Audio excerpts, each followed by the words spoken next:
So we want to talk about the rotation keyframes in this video, which can be a little bit different than other keyframes such as position and scaling.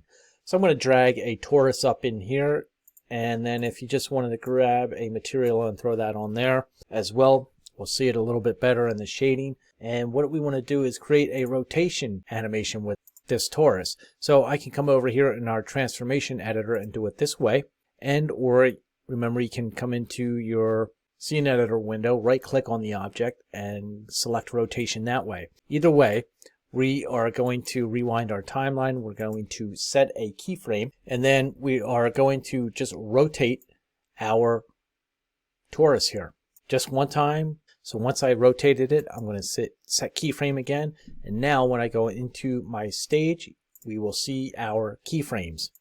So here is the rotation keyframes, and it tells us what container is animating and what particular parameter is animating on that container. If I highlight my rotation keyframe, this little box on the right becomes active. Now we started our animation with all of our properties at 0, and that's what this keyframe represents here at X, Y, and Z. Everything is at 0. Our time is at 16, but if we adjust this back to the very beginning and have that keyframe, you can see that time is now at 0. We also have our angle and weight here. So if we play this, it's just going to rotate around once.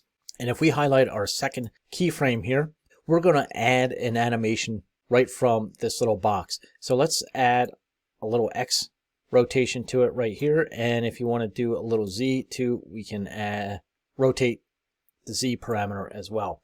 So when we hit play now, you can see the rotation goes a bit everywhere. Furthermore, when we're working with rotation and we have a keyframe highlighted, we get additional options up here within the stage. We have a show spline 1, we have a show spline 2, and a show spline 3. Now as I click each one of these, you'll see that it changes down here in the spline sheet, and it tells you which one is active. So for instance, spline 1 is active and it says rotation X. If we go to spline 2, it now changes that label to rotation Y.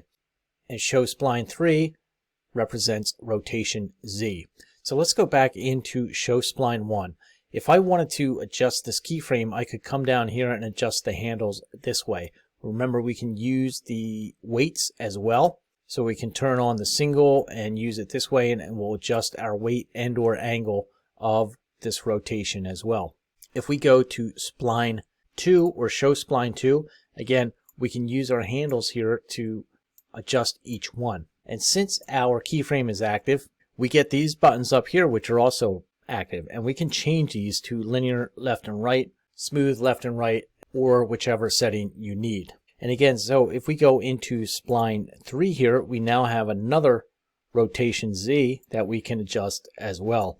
And we can adjust it with the handles here, using the angle and weight buttons here, and or by modifying it using these buttons up here as well. Now if I wanted to delete these keyframes, I could just highlight them and use the delete selected keyframes up here. Another thing that we can do is we can right click on our rotation and say split channel. Now this will split our rotation. Instead of using those spline handles, we can use this.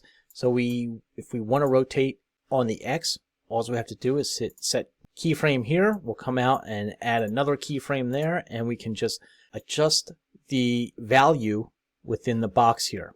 And if we want to do the same thing for Y, we could come over here, click add keyframe, add another keyframe out here, click the add keyframe button, and then use the value again to adjust it. So there are a couple of ways you can work with rotation keyframes which differ from the position and or scaling keyframes.